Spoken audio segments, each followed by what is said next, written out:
जय श्री कृष्णा। बच्चों, कल हमने भागवत गीता के पहले अध्याय अर्जुन विषाद योग का 20वां श्लोक पढ़ा था। आज हम भगवत गीता के पहले अध्याय का 21वां श्लोक पढ़ने जा रहे हैं। इससे पहले श्लोकों में हमने पढ़ा था कि धृतराष्ट्र ने संजय से पूछा कि युद्ध भूमि में क्या हो रहा है, और संजय ने बताया कि उनका बेटा दुर्योधन पांडवों की सेना को देखकर परेशान हो गया है।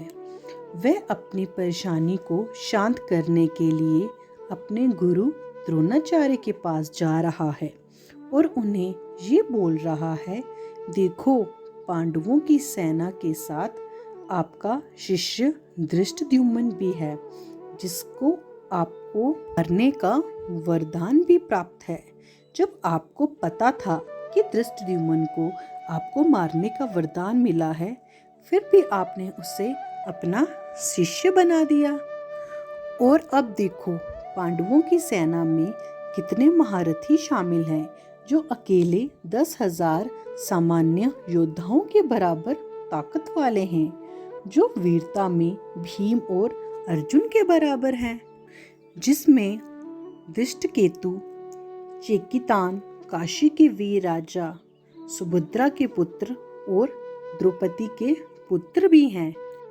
फिर दुर्योधन ने कौरव पक्ष में मौजूद सभी महान सेनापतियों का नाम लेना शुरू कर दिया और उनकी वीरता का गुणगान गाने लगा, जिनमें कर्ण, कृपा, अश्वत्थामा, विकर्ण और भूरिश्रवा जैसे योद्धा हैं, जो मेरे लिए अपने प्राण देने को तैयार हैं।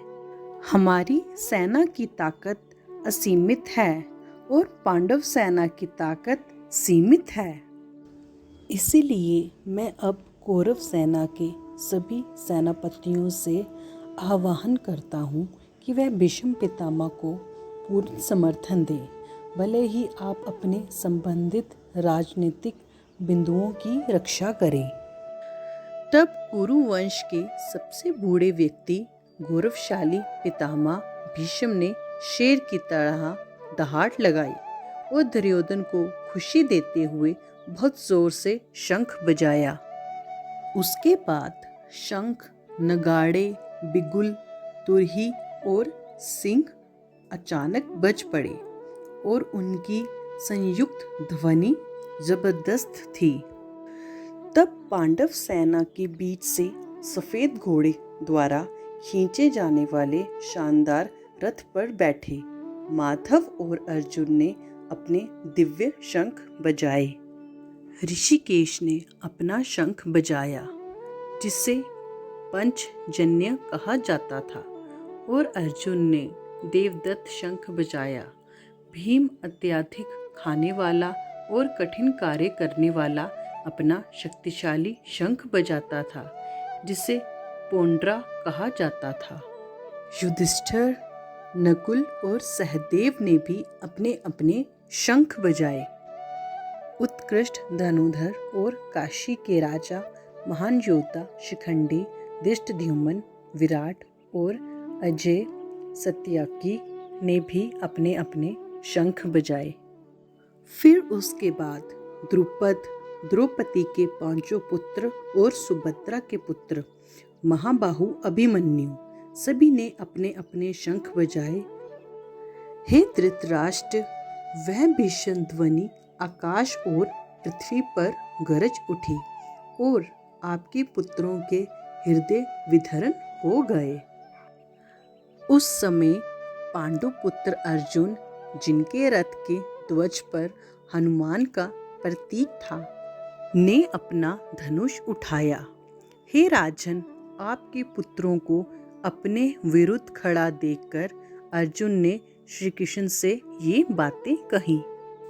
तो आओ शुरू करें भागवत गीता के पहले अध्याय अर्जुन विषाद योग का 21वां श्लोक।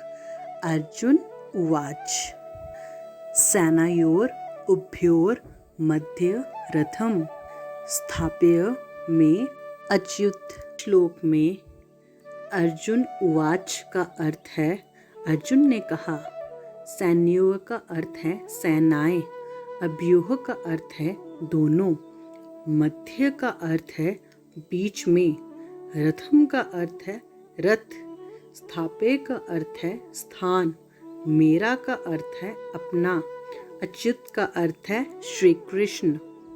इस श्लोक की व्याख्या है, अर्जुन एक कुशल योद्धा थे और सबसे शक्तिशाली हनुमान उनके भव्य रथ के शीर्ष पर बैठे थे। इसके अलावा परम भगवान श्री कृष्ण के प्रति उनकी भक्ति ऐसी थी कि भगवान स्वयं अर्जुन के सारथी बनने के लिए सहमत हो गए। तो यहाँ खत्म होता है हमारा आज का 21वां श्लोक। कल हम इससे आगे पढ़ेंगे। जय जय श्री राधे।